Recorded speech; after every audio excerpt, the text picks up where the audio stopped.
You weren't poor, but your family certainly wasn't keeping up with the Joneses. These are 5 signs that you grew up middle class. And this video isn't meant to be condescending or woe is me, but these are simply real life examples from my childhood, which I'm extremely grateful for, and the sacrifices that my mom made for my brother and I, that I now can look back on though and think, those were a bit weird, but we did those because we didn't have an overabundance of money. Starting off the list is that Hamburger Helper was its own food group. It was a staple meal every week. I knew that every time I heard that beef and powdered cheese hit the pan, it was gonna be some good eats. By the way, if you have similar experiences from your childhood, I'd love it if you shared those in the comments.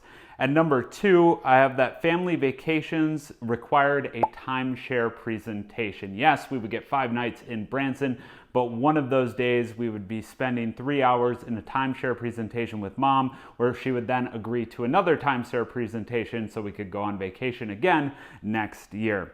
Number 3 is that we were a water-only family. This one's pretty common. I will say if we splurged and decided to get a soda, I would have to share that one with my brother. Hopefully you have not had to go through that experience.